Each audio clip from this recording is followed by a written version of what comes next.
Hi, and welcome to It's Just a Logo, where we analyze and interpret the social and political climate of various sports teams in their ongoing struggle of cultural exploitation and appropriation through the logos, names, chants, rituals, and merchandise they have adopted over the years. There are two themes which Farnam, Javon, and I will be focusing on, and it is colorblind ideology and cultural appropriation through cultural exploitation.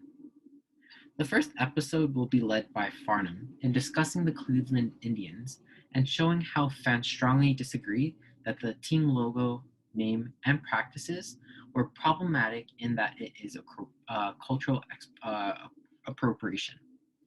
The evidence that will be provided is a video where Cleveland Indian fans yell at and have altercations with protesters. The fans strongly suggest it's a caricature, although through this episode, he will explain why it isn't just a caricature and is incomparable to the leprechaun on the Notre Dame or Boston Celtics logo.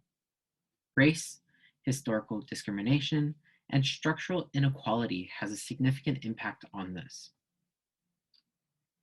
The second episode will be led by Javon in discussing the Washington Redskins and how their name change to the Washington Commanders was necessary, and how the origin of the Washington Redskins logo and name were both problematic.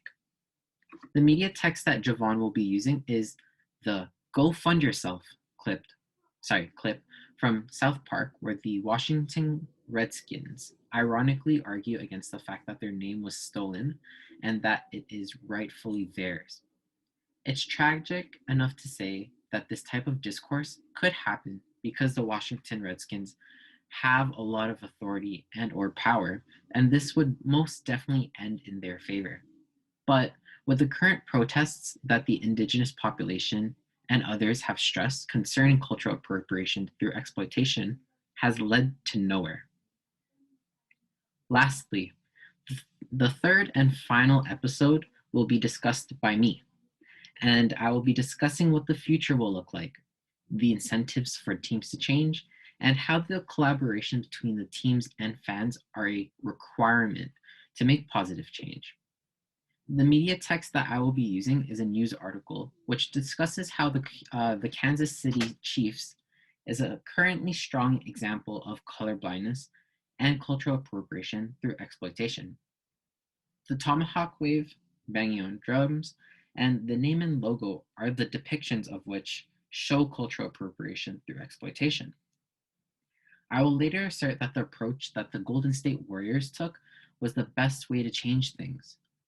Change must be made by both the team owners and organizers and the fans to create a positive environment where Indigenous people are no longer mocked and culturally exploited. Hope you enjoy what we have to offer. See you guys in a bit. Peace.